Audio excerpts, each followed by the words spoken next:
Assalamualaikum warahmatullahi wabarakatuh.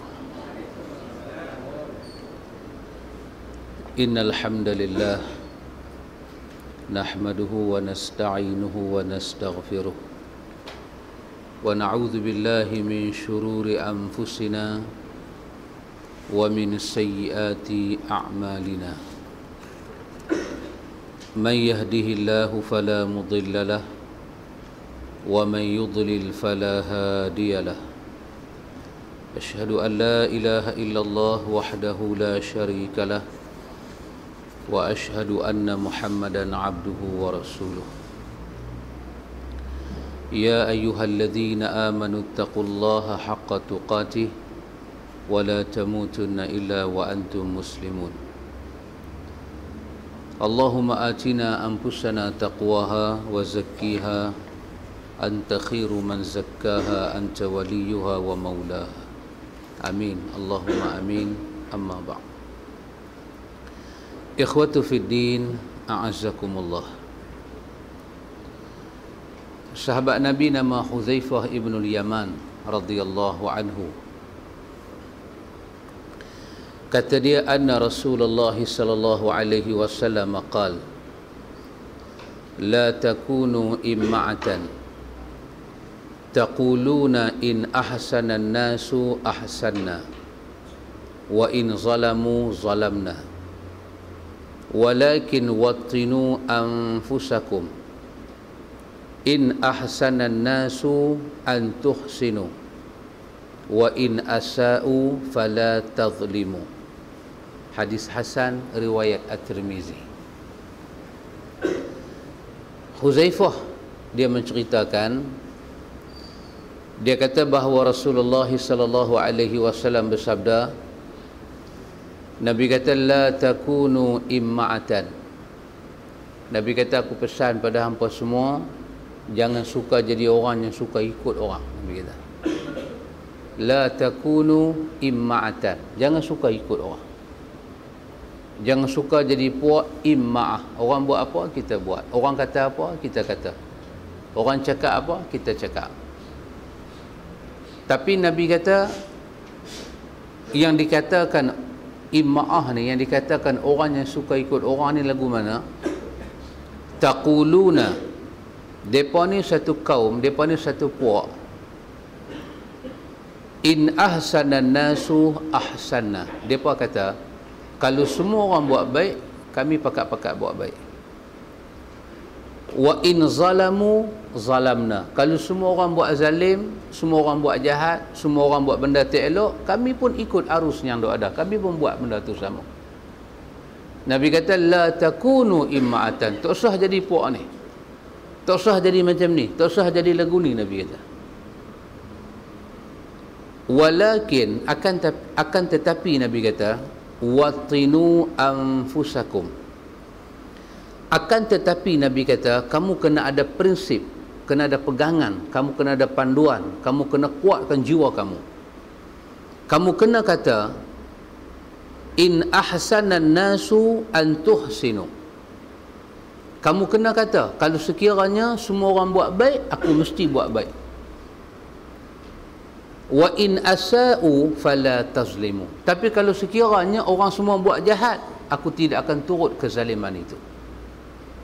Nabi kata kena jadi macam ni, tak boleh jadi puak-puak yang imma'ah, suka tiru orang, suka buat apa orang buat, nak buat apa pun dia ikut arus yang ada.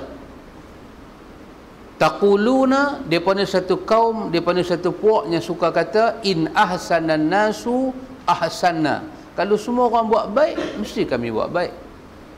Kalau semua orang buat jahat, kami buat jahat. Takkan semua orang tu tak tahu. Itu dia punya apa? Dia punya apa? What we say in Malay, dia punya pendirian dia punya cara macam tu. Dia punya kaklik kepala otak, kira tolak campur bahagi lagu tu. Dia tak ikut dah Quran kata apa, dia tak ikut dah prinsip agama, dia tak ikut. Dia kira orang banyak, pasal dia seronok dengan jumlah orang banyak. Dalam satu ayat daripada Al-Quran, Allah Ta'ala sebut apa? Wa in tuti' aktsara man fil ardi yudilluka an sabilillah. Kalau kamu turut kebanyakan manusia yang ada dalam dunia ni, kalau kamu ikut selera manusia dalam dunia hak banyak ni, yudilluka an sabilillah, mestilah mereka menyesatkan kamu daripada jalan Allah. Maka satu daripada pedoman Nabi ini, pengajaran kita nak ambil daripada hadis Hasan riwayat At-Tirmizi daripada Huzaifah ini, yang pertama, Nabi tak benarkan kita ikut arus perdana. Nabi tak bagi. Nabi tak bagi kita jadi puak ima'ah, suka ikut orang. Nabi tak suka. Yang Nabi suka kita jadi satu orang watinu anfusakum, satu orang yang pejai diri, satu orang yang kuat hati. Macam mana? In ahsanan nasu an tuhsinu. Kalau orang buat baik, aku buat baik. Wa in asa'u, kalau orang buat jahat, fala tazlimu, aku tidak menyertai kezaliman itu. Beginilah sepatutnya kamu. Nabi tinggalkan kepada kita sunnah ini. Ikhwatul mu'minin, a'azzakumullah. Kita tak dibenarkan oleh Nabi ikut orang-orang yang tak tentu tak tentu pendirian dia. Habis kita nak ikut siapa? Manusia ni dia suka ikut orang. Habis tak ada, bini kita ikut kita. Kita duk, apa duk ikut aku? Habis saya nak ikut siapa? Aku tak ikut abang. Bini kita kata kepada kita, kalau tak ikut abang, saya nak ikut siapa? Maka seorang daripada sahabat Nabi nama Abdullah bin Mas'ud radhiyallahu anhu. Asar ini adalah asar yang sahih daripada Ibnu Abdul Bar. Abdullah bin Mas'ud kata, Allah bagi pada kita ini fitrah suka ikut. Kita tengok satu orang kita rasa kagum, dia mai automatik rasa nak ikut. Dia automatik. Kita tengok satu benda kita rasa seronok, automatik jiwa nak ikut itu dia jolok mai.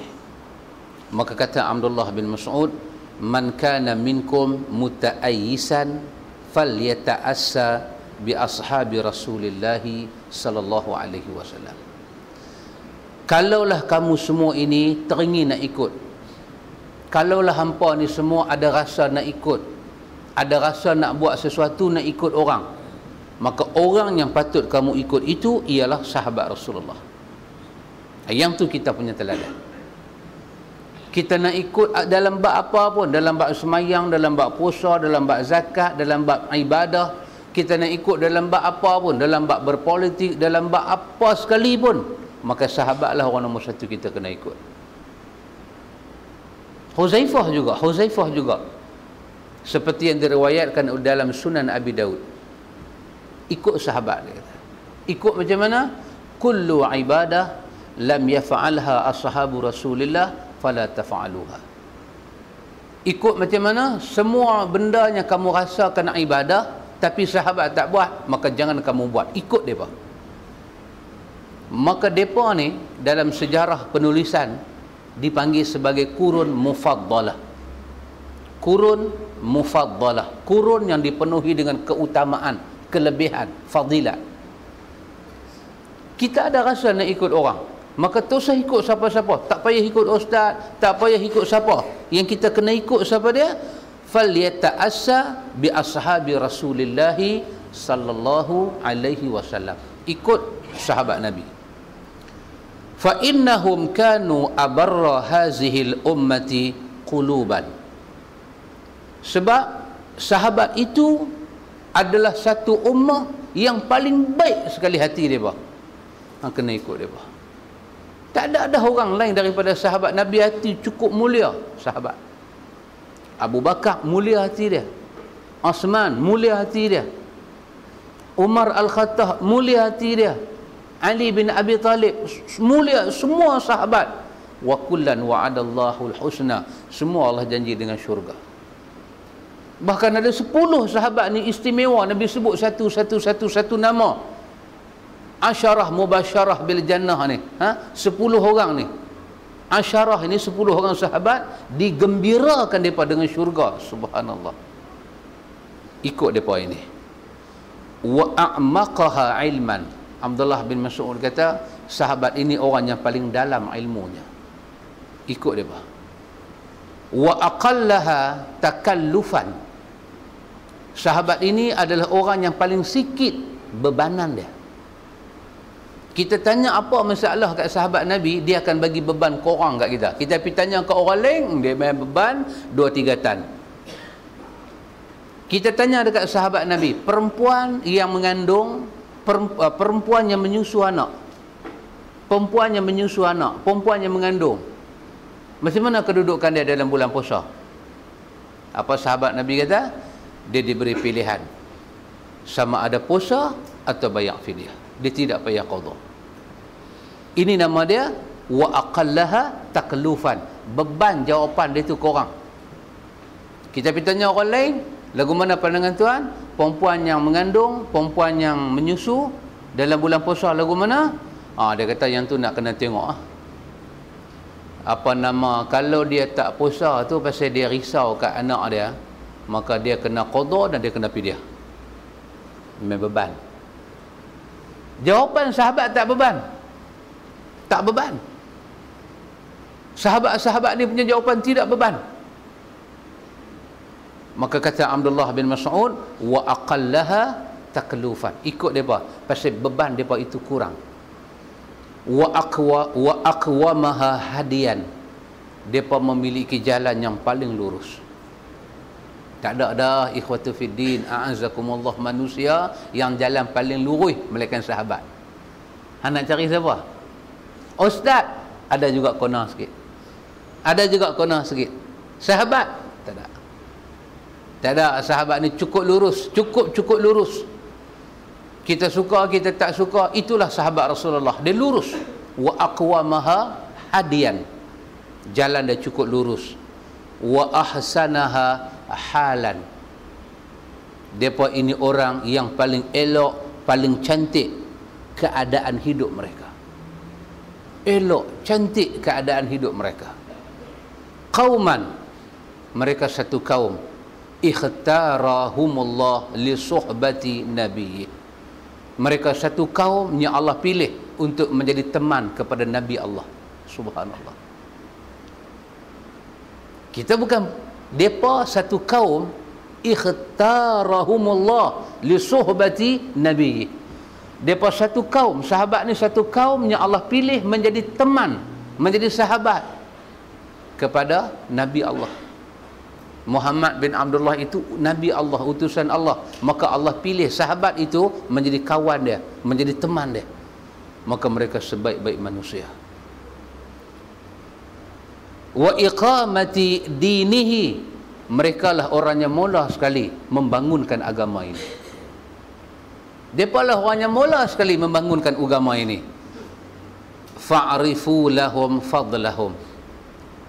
Kenailah mereka, ikutlah mereka, belajarlah kelebihan-kelebihan mereka. Fa'rifu lahum fadlahum. Kenailah kelebihan-kelebihan sahabat-sahabat ni. Wattabi'uhum fi atharihim.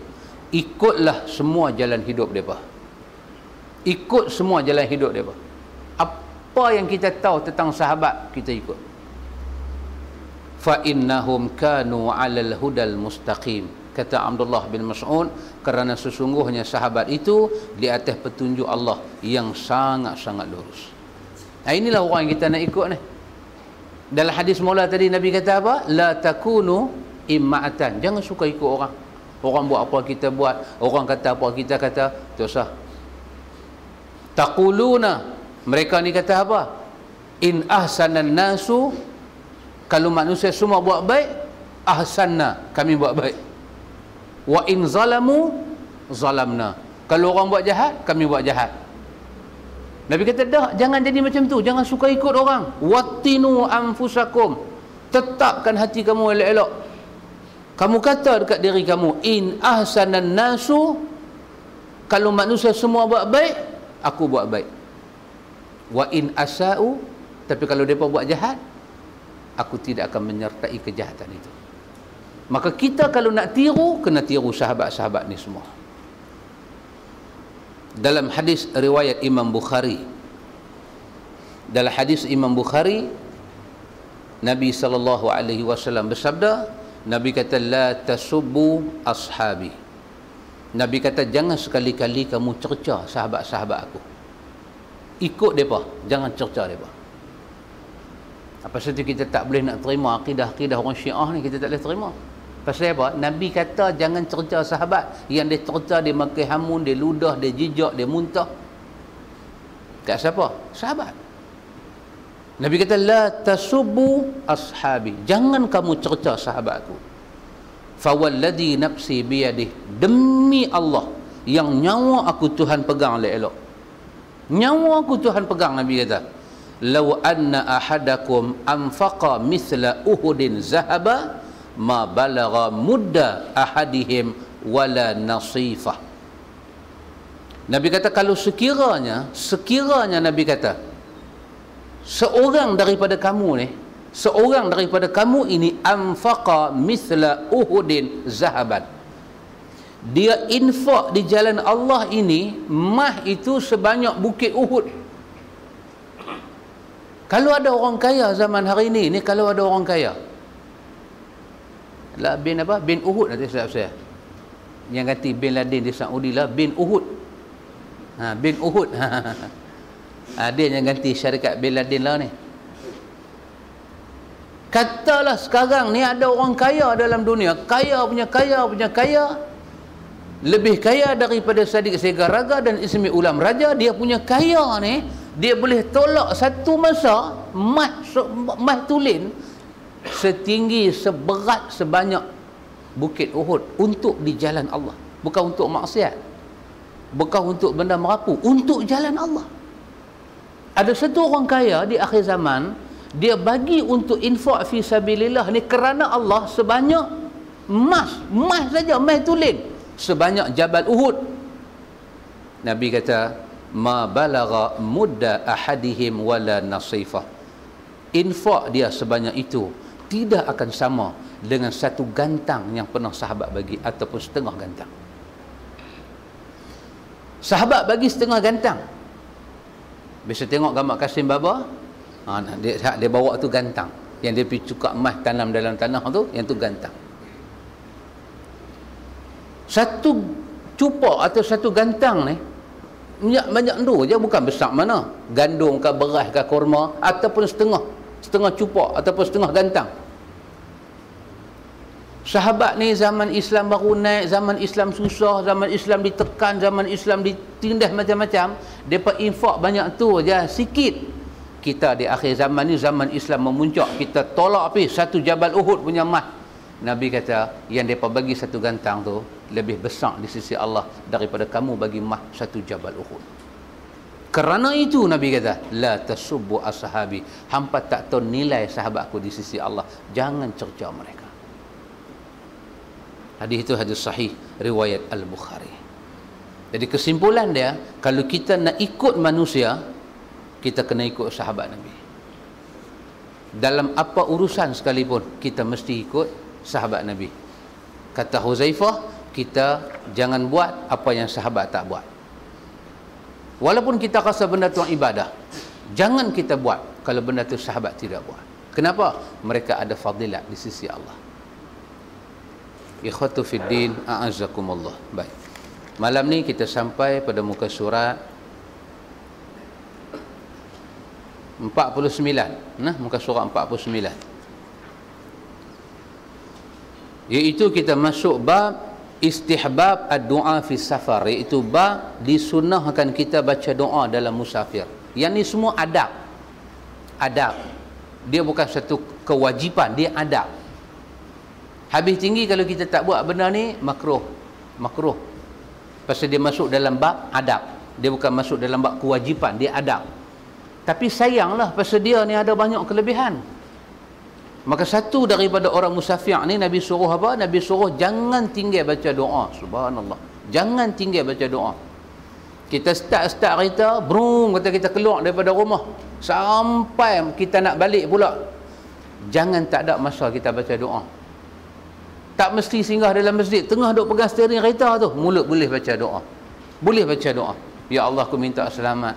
Ya Allah, dalam musafir ni Nabi hang sebut dalam hadis dia, orang musafir ni doa dia makbul. Aku minta ke hang, ya Allah, bagilah sahabat aku duduk di hospital tu, bagi dia sihat, ya Allah. Makbul. Pegang steering kereta, duduk main gear tu, tapi jangan duduk isap rokok baca doa. Itu dia tak apa comel. Tapi kalau orang isap rokok baca doa, salah ke? Tak salah, tapi tak berapa comel. Ini sunnah Nabi. Bak takbir ke? Ambil sejak berumur ni suka lupa nah. Bak takbir. Muka surat 48 bab takbir. Iaitu bab sunat membaca takbir di saat jalan menanjak, jalan bukit, dan membaca tasbih di saat jalan turun dengan suara pelan. Masa kita naik gon ke apa ke, takbir suara kuat. Bila dia turun menjunam, tasbih suara pelan. Tengok Nabi ajar. Suara tu pun volume nak pulih banyak mana Nabi ajar. Apa dianya orang tak mau mengaji sunnah Nabi ni. Volume suara tu Nabi ajar. An Jabir radhiyallahu anhu qala, kunna sa'idna kabbarna wa idza nazalna sabbahna. Rawahul Bukhari. Kata Jabir radhiyallahu anhu, apabila kami mendaki, kami membaca takbir, dan apabila kami turun, kami membaca tasbih. Itu sunnah Nabi. Sunnah Nabi. Kira jalan tu naik sikit aja bukit, Allahu Akbar. Tangan tak payah angkat. Nanti kereta tayar lari. Tangan tak payah angkat. Mulut saja. Allahu Akbar. Ya lagu tu. Allahu Akbar. Kira orang sebelah dengar lah. Orang sebelah pun dengar, dia pun teringat nak kata sama Allahu Akbar. Bila turun, subhanallah. Turun pelan-pelan. Wa 'an ibn Umar radhiyallahu anhuma qala, kana an-nabiy sallallahu alaihi wasallam wa juyushuhu idza 'alaw as-sanaya kabbaru wa idza habatu sabbahu. Hadis sahih riwayat Abu Daud. Daripada Ibnu Umar radhiyallahu anhuma, semoga Allah rahmati mereka berdua, Allah ridha mereka berdua. Bila Nabi sallallahu alaihi wasallam bersama pasukannya, tentera juyush, tentera, mendaki bukit, maka mereka membaca takbir, dan bila mereka turun, mereka membaca tasbih. Sama ada dalam berpasukan ramai ataupun kita seorang-seorang, ini sunnah yang kita boleh ihyakan, boleh hidupkan. Wa anhu, maksudnya daripada Ibnu Umar juga, kana Nabi sallallahu alaihi wasallam, kana Nabi sallallahu alaihi wasallam iza qafala min al-haji aw al-umrati kullama awfa ala thaniyatin أو قد أو فدفد كبر ثلاثا ثم قال لا إله إلا الله وحده لا شريك له له الملك وله الحمد وهو على كل شيء قدير آيبون تائبون عابدون ساجدون لربنا حامدون صدق الله وعده ونصر عبده وهزم الأحزاب وحده متفق عليه. وفي رواية للمسلم إذا قفل من الجيوش والسرايا أو الحج والعمرة. Daripada Ibnu Umar radhiyallahu anhuma, kata dia, bila Nabi sallallahu alaihi wasallam balik daripada ibadat haji ataupun umrah, kemudian beliau mendaki bukit atau menggundukan pasir, jumpa pasir banyak, lagu tu saja, sikit aja punya gon, maka Nabi membaca takbir 3 kali dan membaca la ilaha illallah wahdahu la syarikalah sampai habis. Nabi baca sampai wa huwa ala kulli syai'in qadir. Aibuna, Nabi baca doa tu sampai pada perkataan wa hazamal ahzaba wahdah. Bila Nabi balik daripada perjalanan, tak kira haji ke umrah ke perang, jumpa saja jalannya agak tinggi, kira ragah tu rasalah juga penat, baca doa ni, Allahu Akbar, Allahu Akbar, Allahu Akbar, la ilaha illallah wahdahu la syarikalah, lahul mulku wa lahul ham, wa huwa ala kulli syai'in qadir. Dalam doa ragah tu, sambil doa ragah, sambil duk baca benda ni, aibuna taibuna abiduna sajiduna li rabbina hamidun, sadaqallahu wa'dah wa nasara abdah wa hazamal ahzaba wahdah. Nabi baca benda ni, Nabi baca. Dalam satu riwayat daripada Imam Muslim disebut, bila Nabi kembali daripada dengan bala tentera dan pasukan, atau daripada ibadat haji ataupun umrah, janji Nabi berjalan, jumpa tempat-tempat tinggi, jumpa bukit, kena ragah, benda ni Nabi baca. Habis tak ada apa dia? Allahu Akbar, Allahu Akbar, Allahu Akbar. Daripada duk pilatah, apa cok bejat, dia baca benda ni. Time tu lah nak latah, time tu baca ni. Habis tak ada Allahu Akbar, Allahu Akbar. Apa? Sultan mana? Sultan Kelantan, tak silap saya. Keluar dalam mana baca? Sultan Kelantan. Dia minta apa nama, daulat tuanku itu diubah kepada Allahu Akbar. Kita daulat tuanku, bila orang jumpa dia kan, ampun tuanku, daulat tuanku. Sultan Kelantan hak baru ni, dia kata apa? Dia kata, ampun tuanku, daulat tuanku. Dia kata, saya hamba yang dengar pun tak dapat pahala, kawan yang kata pun tak dapat pahala. Baik, dia kata, bila jumpa saya, jumpa dia ni sebagai raja, jumpa tak mana pun dia kata Allahu Akbar. Yang dengar dapat pahala, yang kata pun dapat pahala. Tu cari pasal lah tu, semua cari pasal lah tu, semua cari pasal lah tu.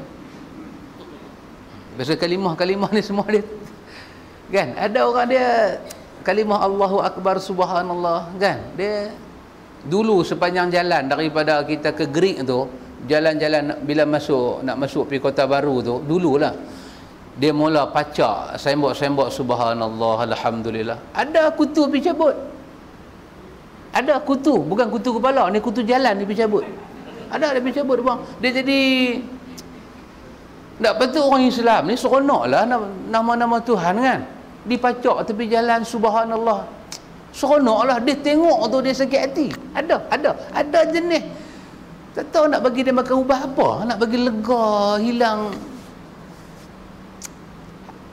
Bila Sultan Kelantan kata dia nak tukar, ada lah tu, ada pula suara nanti kata tak boleh lah, kita ni dah lama dah, nanti kalau pi buang yang tu nanti sistem meraja jadi sengit. Dia akan ada ni, kutu tengah jalan ni akan ada. Benda baik kita mesti sokong, benda baik kita kena sokong. Baik, itu sunnah Nabi. Lagi satu hadis yang menyokong tajuk ni, wa an Abi Hurairah radhiyallahu anhu anna rajulan qala ya Rasulullah inni uridu an usafira fa awsini. Ini lagi satu sunnah yang kita tak hidupkan. Qal alaika bi taqwallah wa takbir ala kulli syaraf. Falamma walla rajul qala Allahumma tuwi lahu ba'id wa hawwin alaihi safar. Hadis hasan riwayat At-Tirmizi. Dari Abu Hurairah radhiyallahu anhu bahwasanya ada seorang berkata, wahai Rasulullah, sesungguhnya aku hendak bermusafir, maka berilah kepada aku pesan. Sahabat jumpa Nabi, ya Rasulullah, aku ini uridu an usafir. Ni aku nak keluar dah ni. Ni aku nak pi dah ni, dah nak pi dah ni. Tolong fa'ausini, tolong bagi sikit nasihat. Maka Nabi bagi nasihat. Apa dia? Alaika bi taqwallah. Aku pesan kepada hang takwa Allah. Pasal apa? Tengah jalan ni macam-macam kita jumpa. Bukan kata zaman dulu, zaman lah. Macam-macam. Sepanjang jalan tu berhenti R&R tu macam-macam benda boleh tengok. Baik pun ada, tak baik pun ada, merepek pun ada, merapu pun ada. Bila kita tengok tu, alaika bi taqwallah, takut kepada Allah. Mata boleh bawa kita hanyut, telinga boleh bawa kita hanyut, takut kepada Allah. Wa takbir ala kulli syaraf. Aku pesan kepada kamu membaca takbir setiap kali kamu naik tempat tinggi. Jumpa tempat tinggi, sebut Allahu Akbar.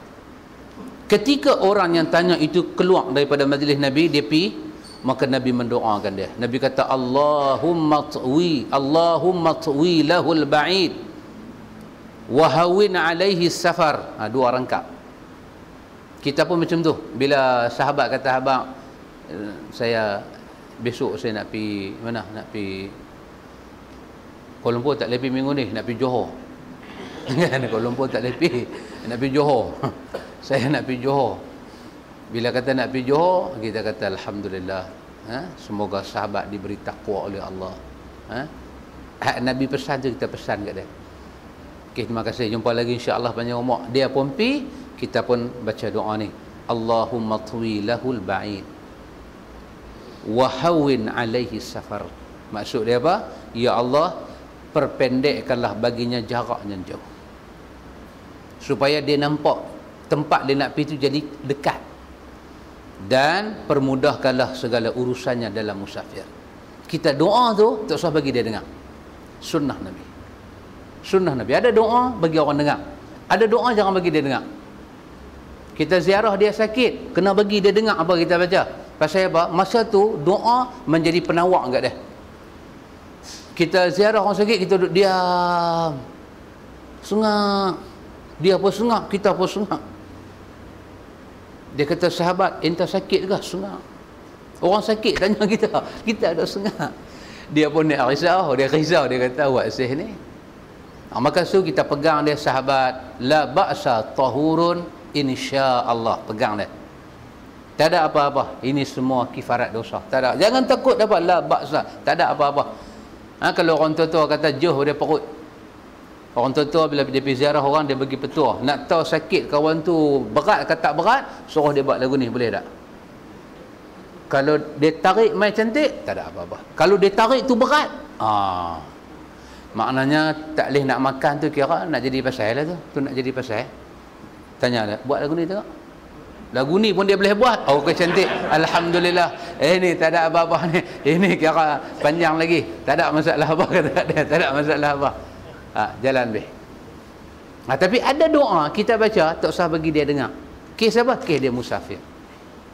Dia keluar dari rumah kita, ya Allah, bagilah dia rasa perjalanan tu pendek, dan mudahkanlah safar dia. Lagi satu doa kita tak bagi dia dengar, bila kita balik rumah, kita balik, kita baca doa tengah-tengah malam, ya Allah, aku tengok sahabat aku susah, ya Allah. Sejak dia sakit ni, aku tengok bini dia pun jadi tak terurui, anak-anak pun jadi kacau bilau, hang tolong dia, ya Allah. Yang tu kita doa, tak usah bagi dia dengar. Itu kita ikhlas dengan Tuhan. Maka Nabi buat macam tu, sunnah. Hadis itu hadis hasan, riwayat At-Tirmizi.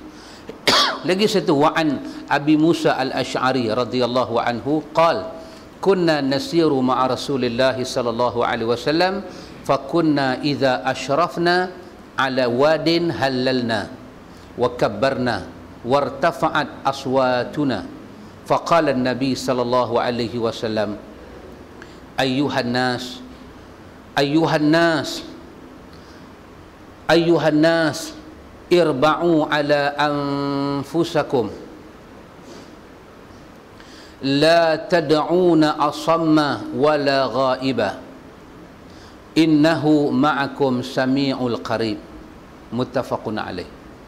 Dari Abu Musa al-Ash'ari radhiyallahu anhu, kata dia, kami berjalan bersama dengan Rasulullah sallallahu alaihi wasallam, dan bila kami mendaki, maka kami membaca tahlil dan bertakbir dengan suara yang keras. Bila naik bukit, kami semua buat tahlil. Bukan pakai duk bersilah, duk ratib la ilaha illallah. Tak kita takut Syekh Nabi baca, Nabi pun buat tahlil. Macam mana mamak tu tak bagi buat? Tahlil ni bukan duk ratib orang mati tu.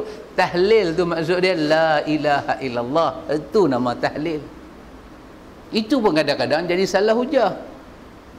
Dia berkata apa dia duk marah orang buat tahlil, sedangkan dalam hadis kata afdalu zikri la ilaha illallah. Apa dia duk marah ke orang? Jangan begitu. Kena fahamlah istilah-istilah yang ada dalam perkataan Arab. Kata Nabi bertakbir, Nabi bertasbih, Nabi bertahlil. Nabi pun tak tahu nak tahlil macam kita ni. Ila hadratin Nabi, Nabi tak pernah tahu. Dia mai daripada India, mai daripada Hujurat, mai daripada Hadral Maut. Lepas Nabi wafat berapa ratus tahun baru datang. Tapi tahlil di sini maksud dia halalna, kami menyebut dengan mulut la ilaha illallah. Bila kami naik tempat tinggi, kami mula sebut la ilaha illallah, Allahu akbar, dengan suara yang keras, dengan suara yang kuat. Kemudian Nabi bersabda, bila sahabat pergi riya kuat sangat, wartafa'at aswatuna, riya kuat, Allahu akbar, riya kuat. Bila Nabi dengar terus, Nabi kata, wahai sekalian manusia, kesianlah diri kamu sendiri, kerana sesungguhnya kamu sekalian tidak berdoa kepada zat yang tuli dan tidak kepada zat yang jauh. Sesungguhnya Allah selalu bersama kamu, dia maha mendengar, dia sangat dekat. Angkat suara tu bukan riya sampai satu kereta dengar. Angkat suara, maksud dia angkat suara. Sahabat ni dia semangat tu, riya Allahu akbar, terbalik dengan unta-unta. Nabi kata, riya apa ni? Bukanlah ni, Tuhan ni taklah pekak. Dia innahu ma'akum sami'un qarib. Dia bersama kamu, dia dekat, dia dengar. Maka itu adalah sunnah yang Imam Nawawi bawa, dia kumpul dalil untuk menyatakan bila kita naik tempat tinggi, kita sama ada Allahu akbar 3 kali, ataupun la ilaha illallah wahdahu la syarikalah sampai habis, ataupun la ilaha illallah dengan suaranya agak kuat sikit. Dan bila kita turun ke bawah, kita kata subhanallah dengan suaranya lebih pelan sikit. Lepas ni kita naik kereta ke, naik motor ke, kayuh basikal ke, naik bukit, Allahu akbar, turun subhanallah. Orang tanya, hang buat apa tu? Sunnah Rasulullah, kan? Begitu. Baik, tajuk baru iaitu bab tentang sunnah berdoa dalam musafir. Jangan tak berdoa. Di antara sunnah Nabi lagi berdoa dalam musafir. An Abi Hurairah radhiyallahu anhu qala Rasulullah sallallahu alaihi wasallam, thalathu da'watin mustajabatun la syakka fihinna, da'watul mazlum wa da'watul musafir wa da'watul walidi ala waladi. Hadis hasan riwayat Abu Daud dan At-Tirmizi. Daripada Abu Hurairah radhiyallahu anhu, dia berkata Rasulullah bersabda, ada 3 macam doa yang tidak diragukan lagi untuk dapat diterima. Tengok Nabi guna perkataan la syakka fihinna. Tak payah duk syak lagi dah, memang Allah terima doa ni. Siapa dia? Doa orang yang terinaya. Oh, jaga baik-baik, jaga baik-baik. Doa orang yang terinaya. Orang Islam ke orang bukan Islam, terinaya. Kita dalam bahasa kita bila kata buat naya, kita faham kata pergi corok ayat panas kat dia, baling bateri lama pergi kat dia, tu buat naya lah tu. Tapi bila kita baca hadis, terinaya ni juga masuk dalam bab apa? Kita baca bab qada hajat. Jangan lupa bab qada hajat. Buka Bulughul Maram bab qada hajat. Nabi cerita tentang orang yang dia ni pergi qada hajat di tempat orang-orang yang suka bersantai-santai. Di bawah pokok masalah. Pokok ni tempat orang bersantai. Kan pokok ni melahirkan teduh. Dia sudah pergi kencing tang situ. Dia sudah pergi melepas tang situ. Menyebabkan bila orang lalu, orang pakat tutup hidung. Maka Nabi kata, orang yang pergi qada hajat di bawah pokok tempat orang bersantai, dia layak dilaknat. Nabi kata, dia layak dikutuk.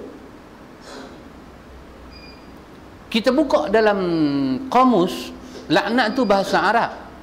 Apakah terjemahan kepada bahasa Melayu? Dia layak dikutuk, itu maksud dia ab'adahu minal khairi wa sabbahu. Layak kita doakan supaya dia tidak mendapat kebaikan, dan layak kita maki dia. Di bawah syarah hadis tu dia bagi tahu, kata apa? Pasal apa? Dia telah menyakiti orang dengan najis yang ada pada diri dia. Maka Allah terima doa orang yang melaknat dia. Allahu Akbar. Sedangkan tempat tu tempat bersantai-santai. Tak tahan kerja dia pergi bagi kat bus stop. Bus stop pula baru buat. Orang pagi-pagi nak tunggu bas, tu macamnya bau petai, dia ni minta kedarah petai ke apa ke. Dia layak dilaknat. Dia layak dilaknat. Pasal apa? Di situ ada larangan haram daripada hadis. Kita pergi qada hajat. Lagi satu siapa dia? Kawan yang qada hajat dalam takungan ayak. Takungan ayak, ayak hujan turun tu, sedangkan binatang duk pergi jilat ayak tu, dia sudah pergi kencing tang situ. Dia layak dilaknat. Pasal itu Nabi kata, takutlah dengan laknat daripada manusia ni dalam kes-kes macam ni. Tak pasal Allah akan terima doa orang tu. Pasal tempat tu bukan tempat qada hajat. Lebih yang tu pun Allah boleh terima kalau kita pergi duduk tempat-tempat bersantai ni. Tempat-tempat bersantai dia pergi pecah tempat bersantai. Orang buat kursi, buat meja kayu suruh bersantai, dia pergi tandang bagi pecah. Orang buat telefon, boleh telefon, dia pergi tarik, dia telefon ada wire tak ada, dia tarik. Kita masuk tengok, Allah, celaka betul siapa punya kerja ni. Orang itu pasti celaka. Kerana apa? Dia bagi rosak apa-apa yang patut tidak dirosakkan. Tak boleh sekali-kali dilaknat. Dilaknat. Tak boleh sekali-kali. Jangan buat laknat ke orang. Tambahlah kita buat zalim ke orang. Orang tu tak buat, kita kata dia buat. Orang tu tak layak dipukul, kita pergi pukul. Macam mana tu? Tak tahu bersih ni macam mana, tak tahu. Masuk tak masuk laknat? Tak tahu. Tak tahu. Rakyat nak buat satu apa tu? Buat WC in Malay macam musafir jugalah kita panggil kan. Perarakan. Nak jumpa pemerintah, nak bagi satu memo. Ini saya tak tahulah, saya tak terlibat dengan bersih, cuma baju ni kebetulan aja pasal hari tu tak boleh pakai hari ni siap-siap. Kan? Hari tu tak boleh pakai dan nanti terrampas, dipakai hari ni siap-siap. Tanda support lah, bukan tanda apa pun. Kan? Dia nak jumpa pemerintah, nak bagi memo. So timbul banyak masalah. Adakah salah rakyat jumpa pemerintah bagi memo? Satu, itu timbul masalah. Dua, timbul masalah. Patutkah yang nak hantar memo kepada rakyat itu, memo kepada raja itu, keluar sejumlah begitu punya banyak? Patut tak patut? Dua persoalan. Tiga persoalan. Adakah turun beramai-ramai macam tu sifat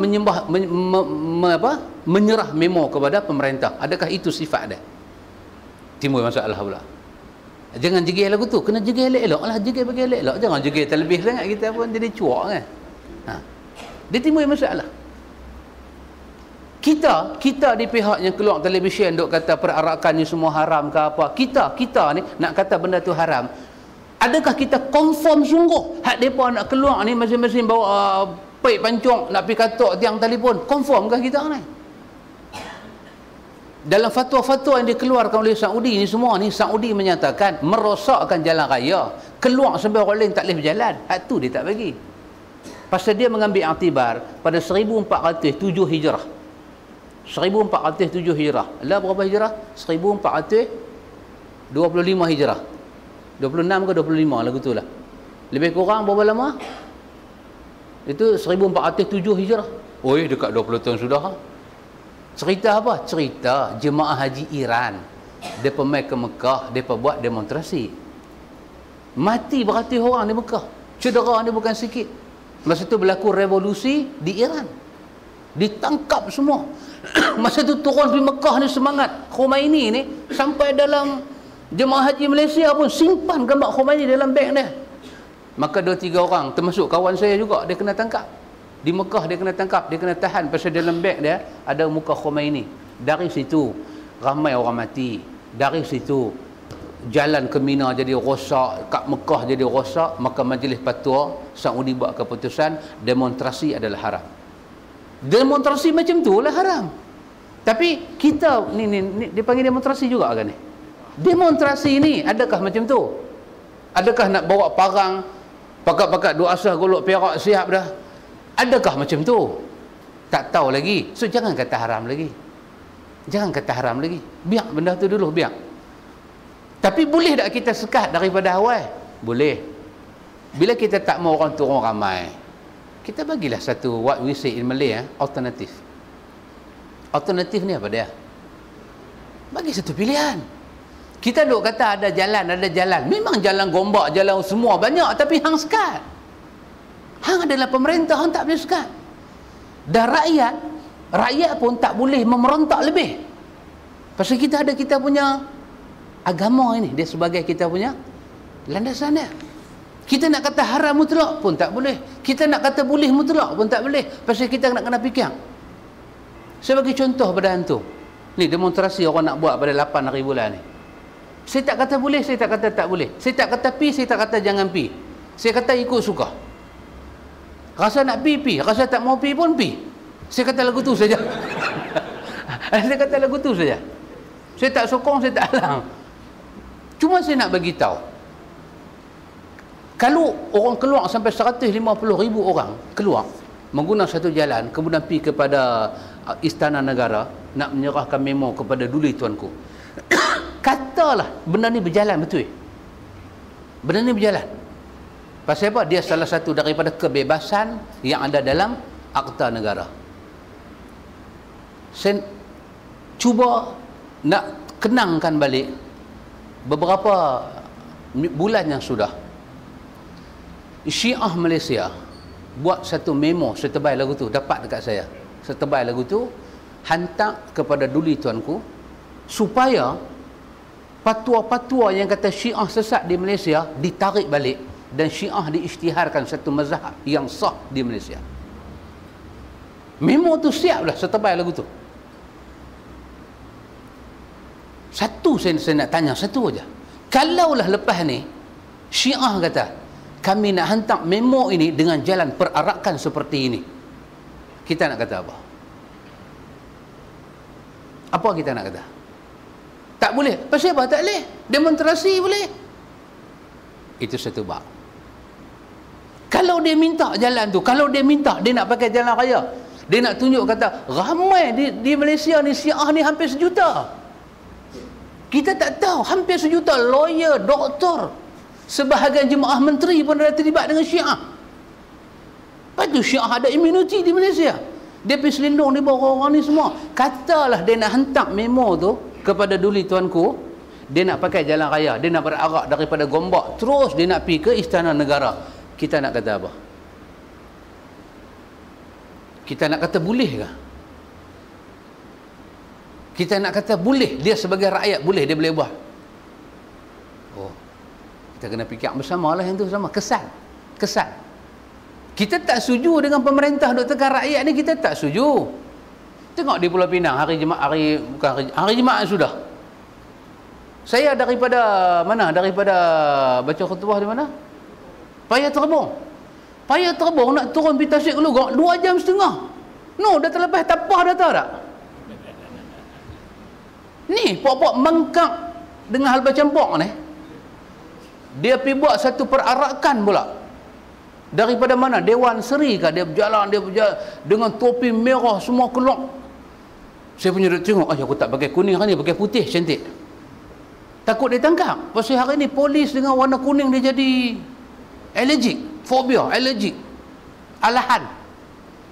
Tarik baju orang semua sampai tinggal kosong badan, hambat keluar. Dia kena, tapi tak boleh marah polis. Itu arahan orang politik. Tapi kena juga marah polis. Pasal faham tak ada penderian. Nak tarik pun tanya ada singlet tak dalam. Tanyalah Ustaz. Nak tarik baju londe, tarik cekak. Apa ni? Tengok-tengok mereka buat apa? Buat perarakan. Daripada Dewan Seri Pinang. Berjalan sampai ke kawasan Komta Gama ni, pusing satu round. Perarakan, bantah bersih.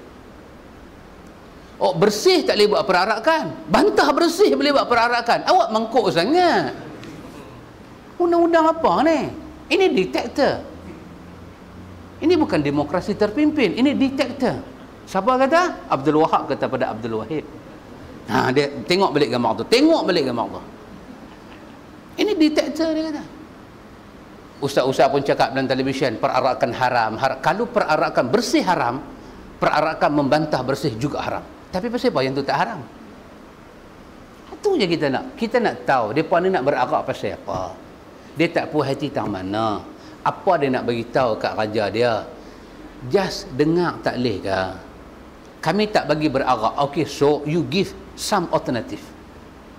Apa dia? Apa dia alternatif? Alternatif dia apa?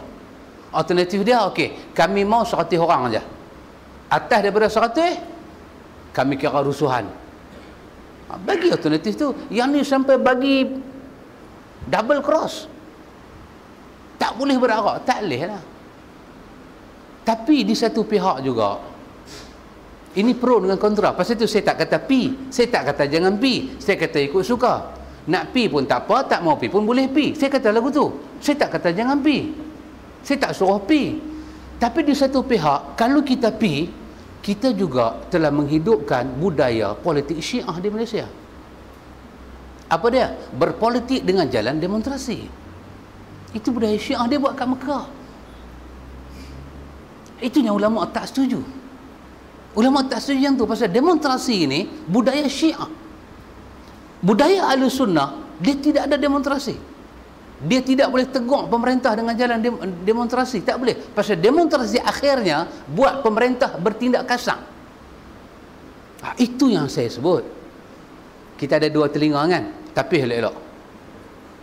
Jangan kata saya kata pi. Jangan kata saya kata tak pi. Jangan kata saya kata boleh demonstrasi. Jangan kata saya kata tak boleh demonstrasi. Kita ada dua telinga. You learn at apa? You see. No. You apa? Here. You hear and you study something. Belajar sesuatu. Kalau ini dibuka jalan, banyak lagi orang nak ambil kesempatan di belakang. Satu. Kalau ini dibuka jalan, kita memakai jalan yang bukan Ahlussunnah. Tapi kalau ini tak dibuat, apa alternatif dia? Nak menyuarakan hasrat kepada duli tuanku, tak puas hatinya dengan sebahagian kerenah yang berlaku dalam perundangan di Malaysia ni, khususnya berkaitan dengan pilihan raya. Persempadan semula minta dihapuskan, cop jari minta diwujudkan, sampai lah tak diwujudkan, diminta, nak merayu kat siapa tak boleh. Kita rakyat bayar cukai, beli kereta ada cukai, bil api, bil air semua ada cukai, masuk kedai nasi kandang pun 5% tax. Tak ada pergerakan kita dalam bumi Malaysia ni yang tak kena cukai. Kita beli baju ada cukai, beli kereta ada cukai, beli rumah ada cukai. Kereta motor jangan cakap memang kena cukai. So kita yang melaburkan dana dalam negara ini. Takkan sampai kita tak boleh bersuara di atas apa yang berlaku dalam negara kita? Takkan kita sampai tak boleh kata apa? Takkan sampai Ahlussunnah ni sampai tak boleh tunjuk pemimpin ni salah, ni salah? Takkan tak boleh langsung? Hati kita ni dah jadi bengkak, menanah dah ni, nak jadi kanser, teruk dah ni. Dia nak pi, oh bukan kata kronik. Kronik ni, orang putih kata more than serious. Kronik ni, takkan sampai tak boleh luah langsung. Ada cara, please tunjuk mana cara dia. Ni kita, kalau kita tak mau demonstrasi, kita pun nak pergi Kuala Lumpur juga. Sekatan jalan raya berlaku habis-habisan. Dia cek daripada tayar kereta berapa kita buah angin sampai dalam beg kita ada apa semua dia retuk lah ni.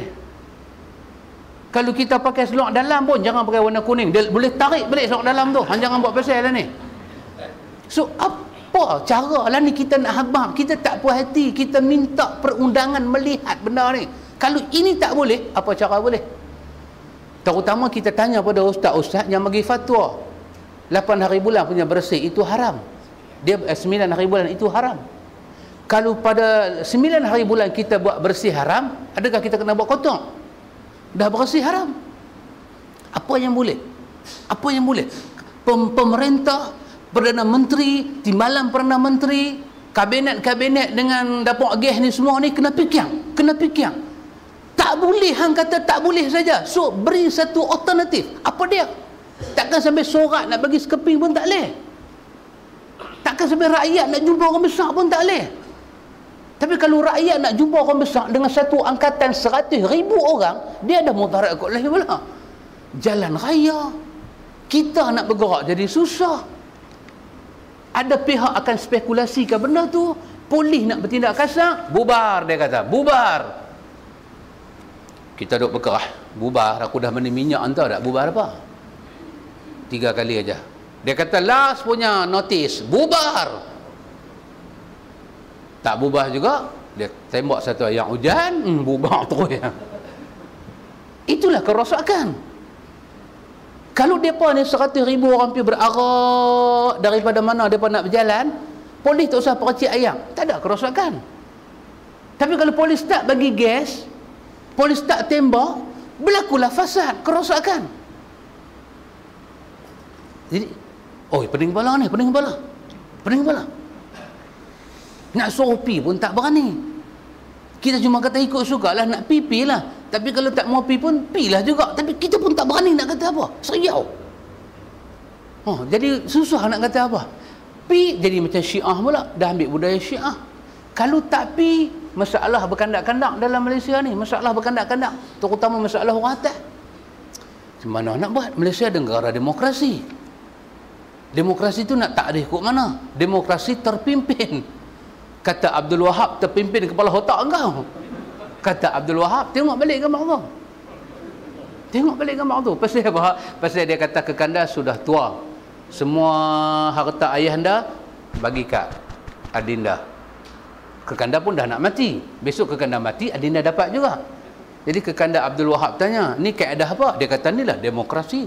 Demokrasi terpimpin. Dia kata terpimpin kepala otak engkau, kau sapu semua. Kak adik yang sulung bagi rumah nak keput dah. Adik pun banyak benda nak kena fikir ni. Banyak benda. Nak kata tak boleh pun tak boleh. Nak kata pi pun tak boleh. So, kena buat sesuatu. Terutama ulama-ulama hak makan gaji ni, duk makan gaji ni, mereka kena fikir sesuatu. Mereka tak boleh sokong kerajaan kata tak boleh. Mereka akan zalim rakyat. Dan mereka tak boleh sokong rakyat kata boleh terus. Sebab dia membuka ruang kepada masa akan depan. Negara ni akan rosak kalau Syiah nak berarak. Ni lah orang Melayu kata, luah mati mak, telan mati bapa, kulum kita mampu. Alah nak buat ke mana? Antara luah dengan telan, kulum pun tak boleh. Dia jadi satu barah. Pasal itu, satu jalan saja boleh selesai benda ni. Kerajaan kena kembali kepada keadilan. Pemerintah negara ini kena kembali kepada keadilan. Semua rakyat Malaysia tahu pilihan raya tak pernah bersih daripada penipuan dan pembohongan. Selagi mana ada penipuan, selagi itu ada rakyat tak puas hati. Ada pihak dia tak reda, dia kalah. Dia tak reda, dia kalah. Sebelum dia kalah, dia habang siap-siap. Kalau kami kalah, berlaku rusuhan. Pasti tak aman. Kalimah macam tu kalimah yang tidak jujur. Kalimah yang dia bertanding secara tidak gentleman. Negara Islam pernah jatuh dalam peperangan. Rasulullah pernah dikatakan kalah dalam Jabal Uhud. Tapi tak ada istilah kami hambat orang kafir sampai lubang cacing. Tak ada. Pertandingan hanya berlaku di Jabal Uhud. Keluar Jabal Uhud, hang perintah cara hang, aku perintah cara aku. Perang pula, lepas di satu tempat pula kita perang. Quraisy menerima kekalahan dia. Tapi dia bersorak. Dia kalah pada perang Badar. Dia menang pada perang Uhud. Tetapi kita ni bukan bertempur dengan orang kafir. Sama-sama orang Islam ni. Sama-sama orang Islam. Dia nak pergi sampai nak jadi kacau bilau. Maka pemerintah terutama sekali dia kena adil. Dan selalu saya bagi tahu, kita kalau duduk dalam kereta, kita tak nampak tayar pancat. Kena keluar kereta baru nampak. Siapa nampak tayar kita pancat? Kereta lain. Kita naik motor bukan sedang tak angkat stem. Siapa nanti habaq stem tak angkat? Motor lagi satu. Tunjuk jari. Kita tunjuk pukul 5 kat dia jari apa? Kita bagi 5 kat hang. Apa dia kata, abang? No stem tak angkat. Terima kasih. Ingat duk tunjuk jari apa agak aku. Rupanya stem tak angkat. Siapa nampak stem tak angkat? Orang luar. Macam tu dalam pemerintahan kita. Kita tak nampak ada kepancatan pemerintahan. Tak nampak. Mai turun bawah sat tengok. Cuba pergi sewa rumah sat. Nak kena bayar rumah, kereta ni semua ni. Ni macam mana kami nak hidup ni? Pasal itu dalam Malaysia ni ada parti pemerintah, ada parti pembangkang. Bukan semua pembangkang cakap tak betul. Dan bukan semua pemerintah buat tak betul. Ada kala pembangkang cakap tu mesti ambil what we say, buat apa? Inisiatif. Betul ya? Kena ambil berat. Kena tak tahu nak kata apa lah. Baca Riyadhus Salihin tapi dia konon dah pergi lain. Dan jadi kita pun gemuruh lah, tarikh makin dekat nak jadi apa ni Malaysia ni. Tolonglah siapa pun tolong tengok benda ni. Jadi jemaah menteri kalau sayang dekat bangsa pun jangan bangsa tanya bangsa sendiri. 100,000 punya orang nak pi tu bukan semua Cina, bukan semua Hindu, orang Islam nak pi tu. Yang hampir arah dekat topi merah nak tembak depa ni pasal apa? Apa hang ni? Hang orang Islam, hang menteri Islam, hang tak kasih pada orang Islam ke? Tak beriman kita, tak sempurna iman. Dan kita nak pergi berarak ni pun kita kena ingat juga apa nak jadi kat negara kita ni. Kalau semua masalah main dengan arak, melelong, arak tu dia buat melelong. Tak tahulah. Kan? Tak tahulah. Tapi saya pakai kuning siap dah. Jadi hari tu tak pakai pun tak apa dah. Jadi tuan-tuan tak pakai lagi, hari tu kena pakai. Nah, kena tangkap tak tahu. Sendiri tanggung lah. Kerana itu, tolonglah minta orang besar-besar ni. Orang kata bertindak bijaksana. Jangan jadi ahmaq. Ahmaq kata orang Arab, dia bodoh tapi dia tak sedar dia bodoh. Orang duk tunjuk kata dia bodoh, dia nafi dia tak bodoh. Jangan sampai macam tu. Okey, habis. Terus, bab tu saya duk tanya apa dah? Baca bab ni balik. Nabi kata apa? Doa orang yang kena zalim itu makbul, dan doa orang tua terhadap anak-anak. Doa orang yang terinaya, doa orang dalam musafir, dan doa orang tua pada anak-anak. Orang nak pergi himpunan bersih ni, dia musafir, doa dia makbul tak? Ini pun satu kaplah ni. Dia nak pergi bersih, musafir, doa dia makbul tak? Satu. Yang kedua, kalau dia mazhab Syafi'i, dia boleh buat jamak kasar tak? Mazhab Syafi'i, kalau perjalanan tu maksiat tak boleh buat kan? Jadi ni majlis patuh ni nak kata apa? Maksiat kata maksiat himpunan bersih tu. Kalau maksiat dia tak boleh jamak kasar. Baik. Tapi depa doa depa makbul pasal musafir. Baik. Polis yang main tembak gas kat depa tu, polis yang main tembak tu, polis tu buat zalim dah kat depa. Polis tu pergi tembak gas. Zalim tak? Jawab kau nak. Kalau polis tu pergi tembak gas ke arah zalim, mereka sudah ada dua panggu. Satu makbulnya doa orang musafir, yang kedua doa orang yang kena zalim, mereka ada dua. Dan kalau yang pi tu pula ada anak-anak, ni doa bapa pada anak-anak, 3 panggu punya doa dah. Takkanlah 100,000 punya berhimpun Tuhan tak dengar doa dia apa? Oi, jangan buat pasal, boleh gatal satu badan tu. Hanya buat pasal. Jangan buat pasal. Gas tu saya teringat dulu masa masjid Kampung Rawa kan. Saya duduk dalam masjid hari tu, dia tembak gas tu masuk, memang kalau gajah pun tumbang. Gas tu kalau kena gajah pun tumbang. Kawan saya kena dia melupa. Oh, silap aku mai dia kata. Silap aku main dia dah. Sikit aja kena, kecil tek aja. Tapi pedih tu kena duk gonyoh Tapi duk gonyoh tu Allah tak nampak apa. Duk nampak kain kapannya. Silap aku main. Dah silap main buat apa? Tu dah aku silap main. Sikit cek dia kena. Kalau itu telah zalim pada orang yang tak patut dizalim, adakah negara kita ini tiap-tiap hari Allah turun rahmat? Kalau berlaku huru-hara dalam negara ini, orang yang pertama Tuhan tanya siapa dia? Pemimpin. Apa jadi dengan negeri hang ni? Pasal apa rakyat tak puas hati ni? Kalau jadi apa-apa? Ya Allah. Satu saya tanya sikit boleh tak? Kalau perhimpunan bersih ni, yang pi semua orang-orang yang pemimpin saja, rakyat tak pi, tak boleh. Pemimpin aja pi. Pasal apa? Besok kalau parti lain menang, depa tu yang nak jadi pemimpin kan? Depa aja pi, rakyat tak payah pi. Kalau nak kena gas pun depa bakal pemimpin kena gas. Kita tak pi. Boleh tak? orang yang ada bukti berlaku kezaliman, penyelewengan, depa saya pergi. Kalau 30 orang tu aja pergi. Depa aja pergi. Depa serah. Kita rakyat tak usah masuk campur. Boleh tak jadi macam tu? Pasal apa? Besok bila negara ni kalah pada parti lain, depa nak jadi orang besar-besar. Depa nak jadi orang nombor 1, nombor 2. Kita hak duk kena gas ni, duk nombor 300 lagu ni juga. Alah pasal hampa nak jadi orang besar-besar, hampa kena gas. Kami tak mau kena gas. Hampa pi dulu. Ini pemimpin didahulukan. Yang ni rakyat didahulukan, gas pun rakyat kena, semua rakyat kena. Lah kita tukar konsep tu. Pemimpin didahulukan, hampa pi. Kami duduk di belakang. Kami keluar pilihan raya aja. Kami pangkah hampa. Boleh tak jadi macam tu? Saja katalah kan, saja katalah. Tu pun orang maki pula lepas ni. Baik, tajuk baru. Jadi jangan lupa baca doa masa kita dalam keadaan musafir. Tajuk yang akhir iaitu bila berasa takut kepada seseorang atau takut pada yang lain. Kita duduk musafir ni takut.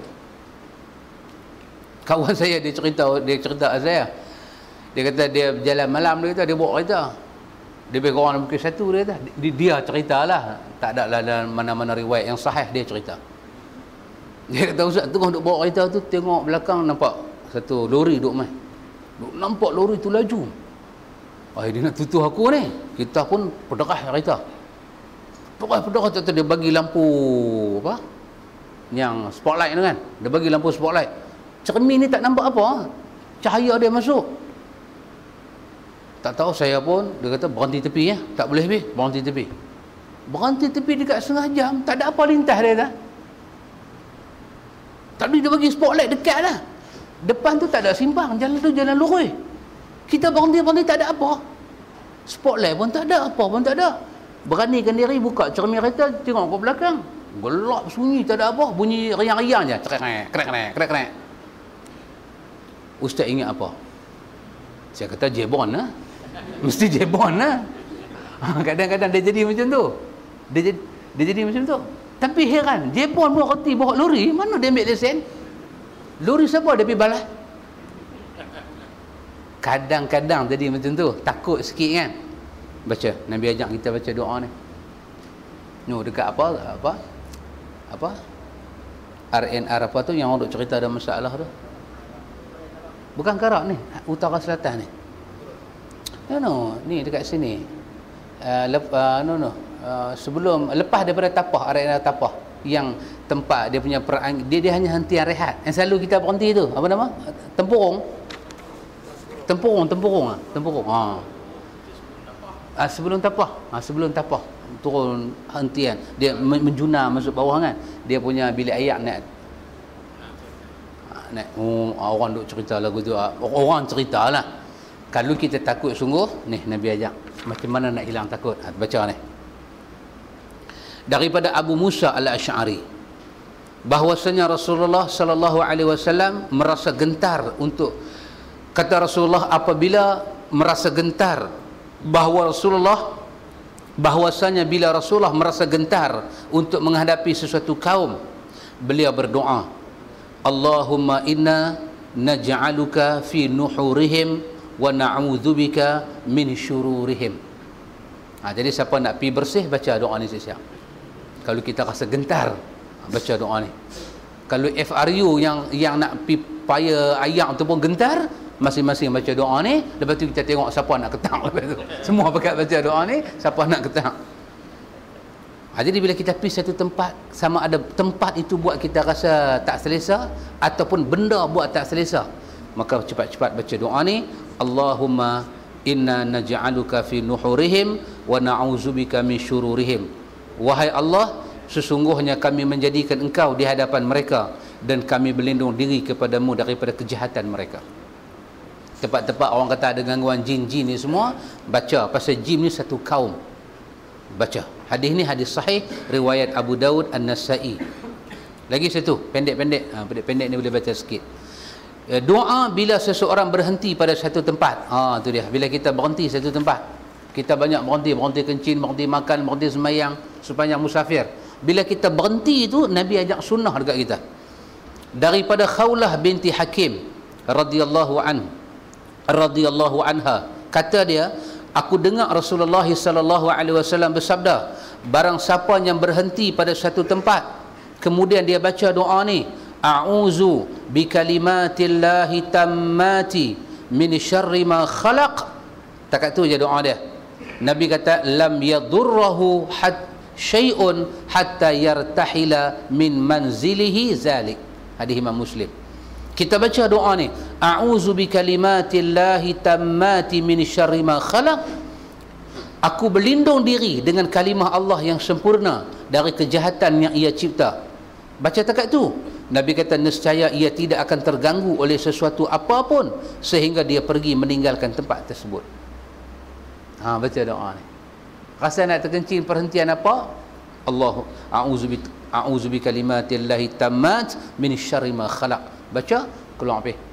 Nak makan ke nak apa ke pergi, lepas tu masuklah kita. Kalau tak mau baca doa ni, lagi satu doa Nabi ajak. Daripada Ibnu Umar radhiyallahu anhuma, kata dia apabila Rasulullah sallallahu alaihi wasallam berada dalam keadaan musafir dan menjelang waktu malam, maka beliau suka berdoa. Bila Nabi duduk musafir tu, masuk waktu malam, maka Nabi akan baca doa ni. Apa dia? Doa dia, ya ardu rabbi wa rabbikillah, a'udzu billah min syarriki wa syarri ma fiki wa syarri ma khuliqa fiki wa syarri ma yadibbu alayki wa a'udzu biki min syarri asadin wa aswada wa min al-hayyati wal aqrabi wa min sakinil balad wa min walidin wa ma walad. Hadis ni riwayat Abu Daud. Tetapi hadis ni telah dihasankan oleh Imam Az-Zahabi. Hadis ni mula mengalami peringkat perbahasan, ada kata dhaif, ada kata begitu. Akhirnya Imam Zahabi sebut, Imam Zahabi telah menyatakan hadis ni adalah hadis yang hasan. Hadis yang hasan. Apa maksud dia? Bila kita dalam keadaan begini baca doa ni, apa maksud dia? Maksud dia, wahai bumi Tuhanku, Tuhan kamu adalah Allah. Aku berlindung diri kepada Allah dari kejahatan kamu, wahai bumi. Kejahatan yang berada dalam perutmu, kejahatan makhluk yang berada di perutmu, dan kejahatan binatang melata di atasmu. Aku berlindung diri denganmu dari kejahatan binatang buah, manusia, ular, kala jengking, segala macam binatang, serta daripada iblis dan syaitan. Baca doa tu. Nak kenapa Nak kenapa Nak kenapa pula satu kaplah pula? Nak kenapa? Baca habis tak ada yang pendek-pendek ni kita boleh amal, kita pakai amal. Itu bab sunat segera kembali bagi orang yang bermusafir. Bila kita pergi satu tempat, dah selesai dah urusan kita, tak usah tunggu lama-lama, balik terus. Kalau daripada Kuala Lumpur kita mai Penang, terus Kuala Lumpur balik Penang. Jangan dok pergi masuk Taiping round apa pula. Jangan.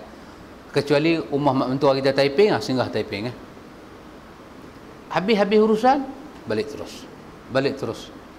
Jangan duk pergi singgah satu daerah. Itu sunnah yang diajar oleh Nabi. Pasal apa? Pasal Nabi kata as-safaru qit'un minal azab.